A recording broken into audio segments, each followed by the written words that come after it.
She knew about all of them because when I found out she was cheating on me for the second time, I left work mad and upset and I flipped my car. I rolled my car. Sorry, Kris, I'm having trouble understanding what you're trying to say because of all your bizarre made-up stories. Kris is back with a vengeance in this tell-all, and she thinks she's exposing Jeymi. But what she's really doing is exposing herself for what she is, which is absolutely crazy. What is the status of your marriage today? There is no marriage. Marriage? I'm single.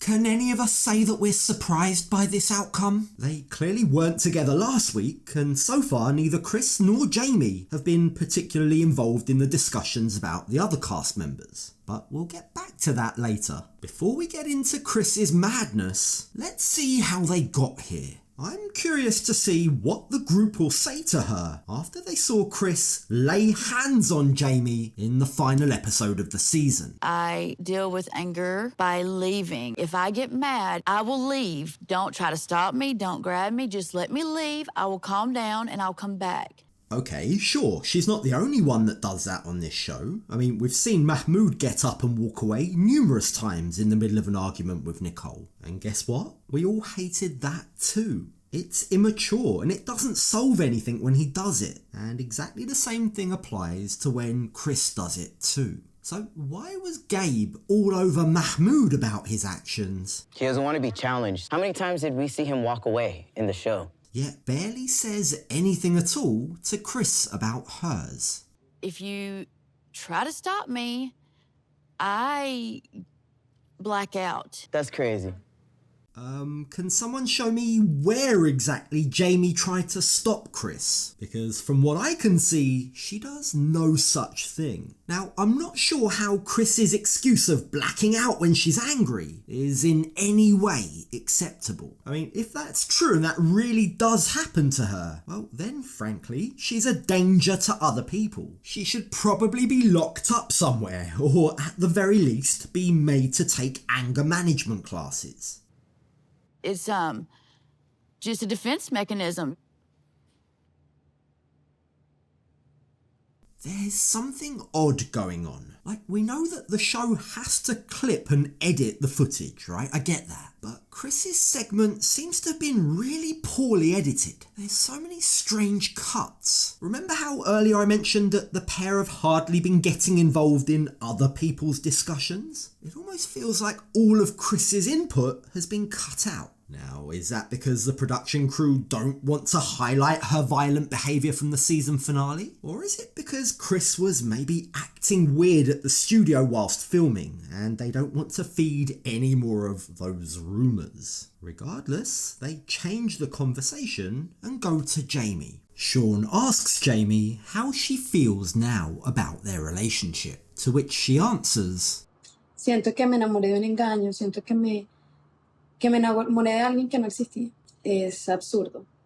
So is that it? A cast member literally shoved her wife on TV and no one has anything to say about it. I've got to assume that either all of that conversation was cut or Sean was under direct instructions to move on. Either way, in my opinion, it's not good enough. We need and we deserve answers. Kris needs to be held to account properly for how she acted. But while it's mind-blowing that they're just sweeping this all under the rug, at least we're finally going to get to discuss the financial situation that these two were constantly arguing about. So what's Kris's view on the whole situation? Why exactly was she so angry with Jeymi about money? I'm working day and night, taking every job I can to pay for the bills there. And all I get from her is, you need to be here. Unsurprisingly, Jeymi's view differs significantly. She says she's not the money-hungry person that Kris is trying to make her out to be. In fact, she says she's barely received any help from Kris at all.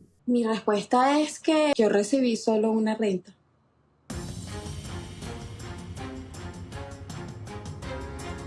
Kris is spouting the same old story, that Jeymi should have been working, even though we all know by now that Kris told her to quit her job. Kris promised her that she'd be looked after, then acted like a sugar mama. That is, until she realised she didn't have enough money to act like a sugar mama. So now she's been going on about how hard she's been working to send Jeymi money. But Jeymi's saying that she has proof Kris is lying. So what's the truth, Kris? How many payments did you actually send Jeymi? There was only one payment from my bank made. I gave money to my mother to send to her another time.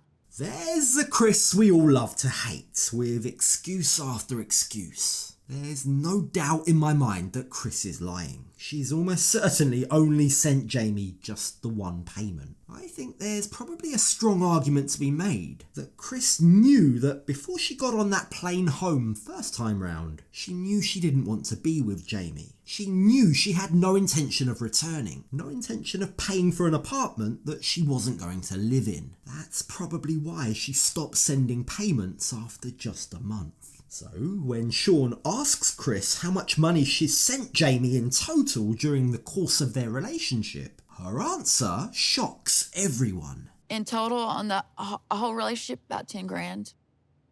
But that's No. between that and the stuff that the expenses we bought and did together when I was there. Yeah, but that doesn't count. Okay, so first off, why on earth is Kris counting the money that they spent together in Colombia? That's not money that she sent to Jeymi. That's just money she spent. But more importantly, 10 grand. Are we saying that this whole debacle is over $10,000? Don't get me wrong, that's a lot of money, but what I'm saying is, how is Kris's financial position so dire that she had to resort to doing yard work after only spending $10,000? Why was she acting like she could cover all the bills, like they could set up a business, when clearly she didn't have much money in her bank account? We're going to be fine covering bills for a while. We can just use the money that I have to pay bills and us focus on what we want to do from here on. What we want to do from here on. Those were her words. That's what she said. And I assume by that she meant the food truck. Only she backtracked on that plan too.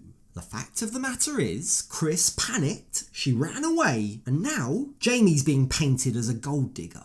Do you think that Jeymi was only with you for your money? No, I don't think that. I think that she took advantage of the fact that I worked hard. What money? It seems like Kris barely had any money to begin with. So I'm not sure what everyone thinks Jeymi was chasing. Now, Jeymi is adamant that she only received about $1,000 from Kris during the entirety of their time together, not $10,000. So now Kris's story about working hard to send her money just doesn't really add up. I just wanted her to understand that everything I was doing when I was away was for her. Tengo la única transferencia que yo recibí de Kris Foster, $746. Now, while Kris is busy trying to paint a sob story about how hard she was busy working to try and build a life for the two of them, Jeymi frantically scrolls on her phone to find receipts and stop this nonsense. The very fact that she's willing to show proof says a lot more about who's being transparent and who's telling the truth. After all, it's Jeymi's reputation that's on the line here. A mí lo que me interesa es qué pasó con el dinero que tú me tenías que pagar de la renta. Yo sí tuve que pedir prestado. Yo todavía estoy pagando deudas de ese apartamento. Todavía estoy pagando prácticamente 300,000 pesos mensual. Kris wants the whole world to view Jeymi as a money-hungry foreigner. She's trying to play into this toxic stereotype about immigrants, when in fact, the only money that Jeymi wants from Kris is the rent money that she promised. The rent that she wouldn't have had to pay in the first place had Kris not specifically requested that they rent an apartment with a large kitchen. Don't forget, that was rent that Jeymi was willing to contribute towards, at least when she had a job. But Kris told her it would be fine. Kris encouraged her to give up that job. I know quick for my job, maybe you need help. It's okay. I come back to work. It's together. I no have problem for this. Kris now, in one breath, claims that she didn't even want that apartment, that Jeymi knew all about her health issues before she arrived to Colombia, and that she was cheating on Kris, and because of that, Kris got into another car accident. That's a lot to digest in one sentence. She knew about all of them because when I found out she was cheating on me for the second time, I left work mad and upset and I flipped my car. I rolled my car. I think this perfectly explains why the show chose to cut out so much of Kris's segment from this tell-all. She's borderline nonsensical here. What she's saying just doesn't add up. It doesn't make sense. Like, she starts on one point, then tangents onto three others, all while successfully derailing the conversation from the fact that Jeymi just proved that she was lying. She hadn't sent the money that she claimed she was sending. So that being the case, if Jeymi hasn't received money, where does she stand now? Is she in debt? There's no debt. There's Jeymi, no is there debt? Are you in Unless debt? she stayed in the apartment for months and months and months, accruing bills, and all she had to do was say something to me. I would have paid. Kris immediately jumps in, dismissing Jeymi's financial stress. Hilariously, she claims that all Jeymi had to do was tell her. But that's exactly what Jeymi tried to do by the pool. But it resulted in Kris throwing a hissy fit and shoving her. No matter what Jeymi says, Kris has an answer for it, even though most of her answers make no sense. Kris is sitting there claiming and expecting us all to believe that even to this day, she'd still be willing to help Jeymi. But with what money, Kris? And if that was the case, why haven't you sent her the rent money that she's been desperately asking for? It's all just a big lie. I have a debt because I need to move to the other apartment because this apartment is so expensive for me. That's your own fault. You chose it. Everything about Kris is entirely unrecognisable from the woman that we met at the start of the season. The woman who dressed in onesies and seemed so excited to have found true love with a woman. That apartment, the apartment that they're arguing about, was picked based on criteria that Kris set. It was obviously an apartment for two people. An apartment that Kris requested would have a large American-style kitchen. Those were things that Jeymi wouldn't have looked for if she was living alone. I asked Jeymi to move into a different apartment. I knew her apartment was very small, and I worried about that. I wanted space. I wanted an American kitchen. Obviously, now that Jeymi's circumstances have changed, she can't afford that apartment. And that's not her fault. Not entirely anyway. I mean, her fault here was trusting Kris. But the truth is, while we won't get to the bottom of their finances, something is for sure. There's nothing left between these two women to salvage. This relationship is dead in the water. What is the status of your marriage today? There is no marriage. Marriage? I'm single. And that's all well and good, but we still have questions. Kris accused Jeymi of cheating on her a second time. What was that all about? Now, it's at this point that Tim and Veronica, who I don't really know what they're doing on this show, but anyway, bear with me, Tim and Veronica are called on stage. And their big contribution to this show is to ask for answers. In particular, they go over the first time Jeymi cheated, which we were told about at the start of the season. I found out that Jeymi was talking to a woman from Texas. She told me that Jeymi was using me for money.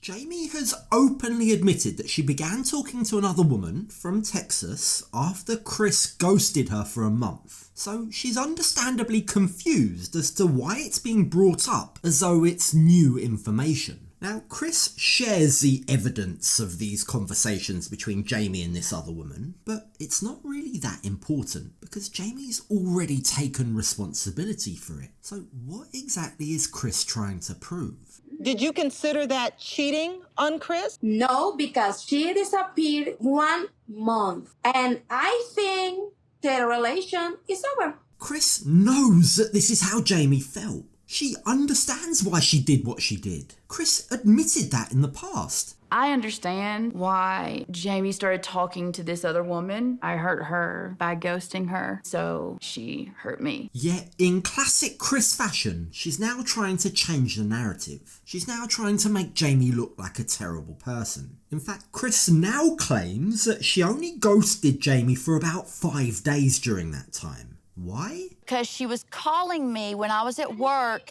30 to 50 times a day. But does she have any proof of this? can she show receipts for anything she says? Because I seriously doubt it. Regardless, this whole side note, digging this back up, seems a waste of time. It's old news and we're not going to get to the bottom of it. But what is more interesting are Kris's accusations that Jeymi cheated a second time. So tell us more about that. Did you cheat on Kris twice while Kris thought you were in a relationship? No. 3 times. 3 times? No. Yes. Only one. What? Now, apparently, it's 3 times. Everything that's being brought up, Kris seems to have an updated story for. I don't know. Is it possible that maybe she's been screwed over by the editing? Maybe she's being completely misrepresented? Or is it more likely that she's just a compulsive liar? To me, one seems more plausible than the other. But what about that third cheating scandal that Kris was referring to? She befriended her on her Instagram after I had moved to Colombia. This chick's, liking all of her photos and responding to her photos, and she's like, I didn't know she was on there. Yep, Instagram. From what Kris is saying, the Texan woman apparently followed Jeymi and liked some of her photos, and that's what Kris considers the third time that Jeymi cheated. This jealous behaviour that Kris is exhibiting is absolutely a red flag. Like, put the shoe on another foot. If it was a guy getting jealous of another guy liking his girlfriend's photos, we'd all be telling him to grow up, have more trust in the relationship. Unless something more happens, unless there's actual messages exchanged. But it seems like not everyone is seeing Kris in the same light that we are. Debbie, for example, and I love Debbie, but Debbie seems to see this all completely differently. And it's very easy for a predator to take advantage of Kris. Are you calling Jeymi a predator? Yes. Oh, wow. What? Okay.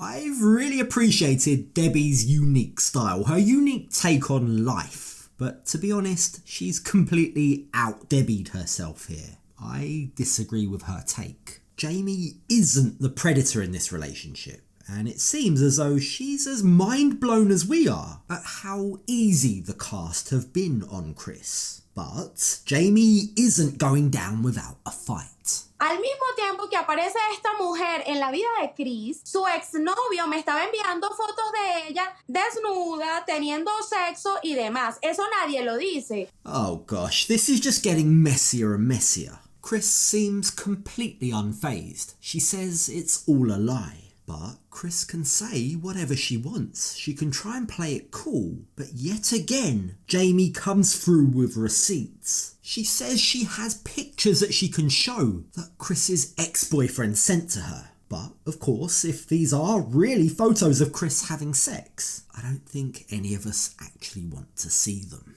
I'm sorry, It's I'm all watching the picture because she said the ex-boyfriend not text me and I have the pictures.